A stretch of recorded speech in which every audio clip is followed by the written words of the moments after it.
Bakit ka nakaupo? Higa ka muna, Kara. Hi, Dennis. Hindi. Tatawagin ko muna yung doktor mo. Na-check na nila ako. Kamusta pakiramdam mo? Okay naman. Pero hindi ka raw umuwi? Nag-alala ko eh. Hanggang ngayon? Ano ka ba? Wala naman akong sakit. Sino hindi mag-aalala eh? Nag-uusap lang tayo tapos sabi mo hindi mo ko iiwan tapos bigla nagdugo yung ilong mo tapos bigla ka nahimatay sa harap ko. Siyempre, unang iisipin ko may sakit ka. Dennis, stress lang ako tsaka puyat tapos dumagdag pa daw yung init ng panahon. Pero wala talaga akong sakit. I'm so sorry if nag-alala ka. Okay. Kalmado na ako. Nga pala, I tried to call your parents kasi nagpatulong ako sa school for that.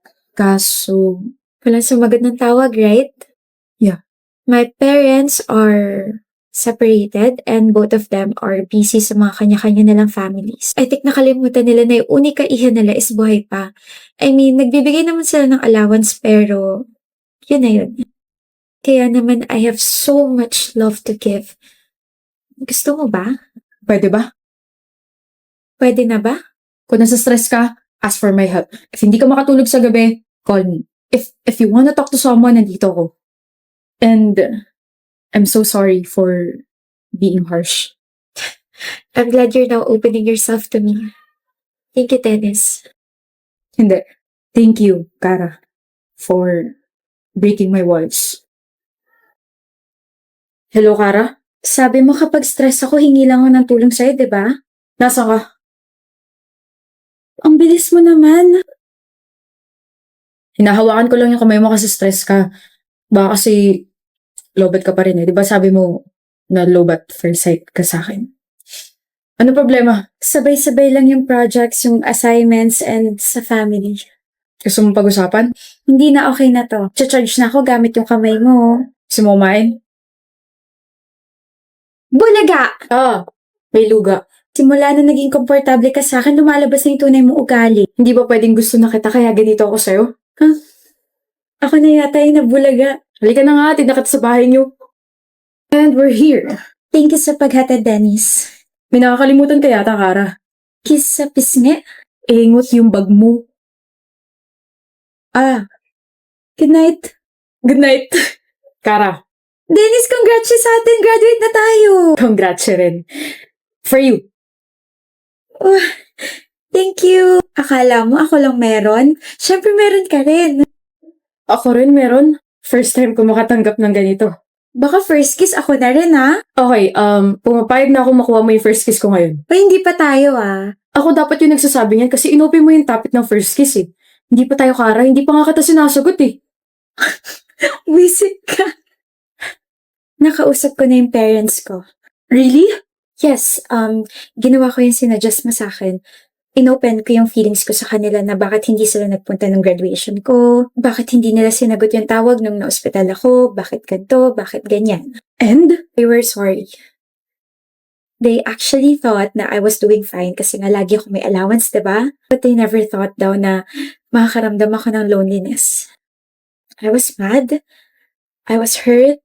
But I forgave them. Sa weekend lalabas kami and I told them na may boyfriend ako so they want to meet you. Sino? Sino boyfriend mo? Ako? Yes, ako. Baliw ka talaga. But I'm so proud of you for being brave, Kara.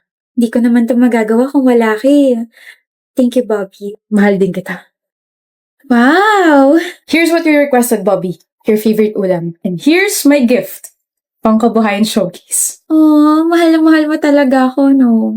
Naalala ko nung college tayo, sabi mo, if may magre-regalo sa'yo kapag adult ka na, gusto mo grocery tapos yung pan-display sa bahay. O, ayan na. Tapos isang sako ng bigas mo, nasa kusina. Thank you, Bobby. I mean, weird way to propose but it's a yes, mister. Bakit? Magpo-propose pa lang ako eh. Ha? Ito. Oh my gosh. Seryoso ba? Nakikita mo ba yung mga susunod na pangyayari? Ha? Nakakainis ka, Kara. Huwag ka na mag-propose. Ako na lang yung magde-declare.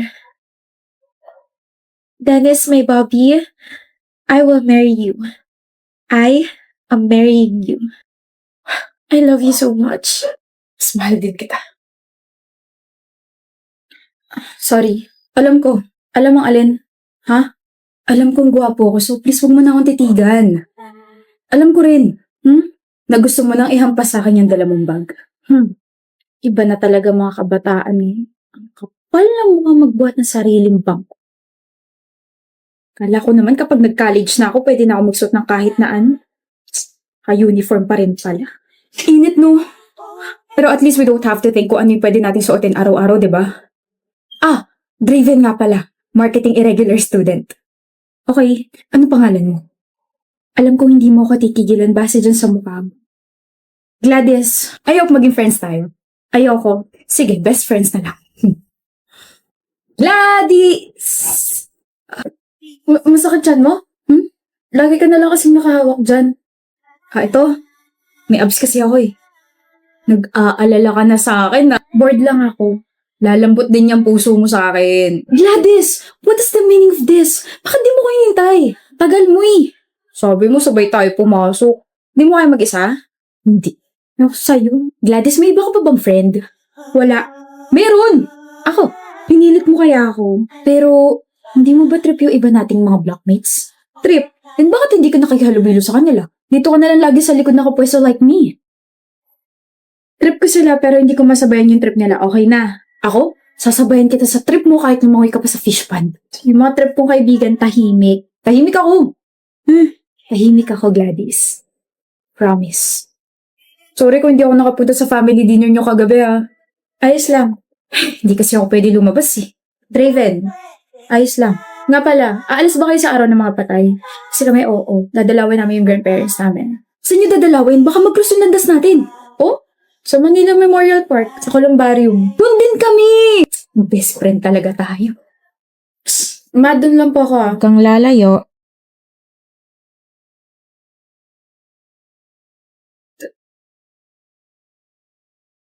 Draven Galvez. You know my brother? Oh? Brother? I'm sorry, I'm just surprised. First time kasi na may ibang tao lumapit sa vault niya. Draven Galvez? Draven Galvez, kilala mo ba siya? He doesn't have any friends, pero based from your reaction, parang kilalang kilala mo siya. Patay na siya. Huli ka na sa balita. Since last year pa, 2 saksak sa tiyan. He was murdered inside the campus.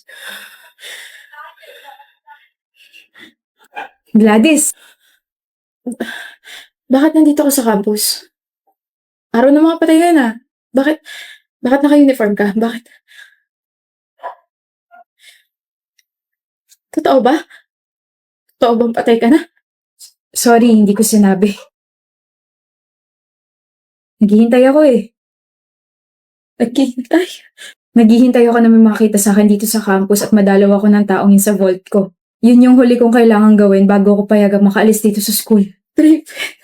I sometimes wonder bakit laging malungkot yung mga mata mo. Na kahit nangiti ka, natawa ka, hindi yun nawawala. Na parang nanghihingi ng tulong. Kaya pala palagi kang nakahawak sa tiyan mo. Kaya pala hindi ka man lang tinitignan ng ibang blockmates ko. Kaya pala parang may pumipigil sa aking hawakan ka. Kaya pala kapag nag-uusap tayo, people were giving me weird stares. Yun pala, patay ka na. Matagal na. Takot ka na ba sa akin? Hindi ako nagsisisi sa Draven. Masaya ako na nakalala kita. Hindi ba pwede dito ka na lang?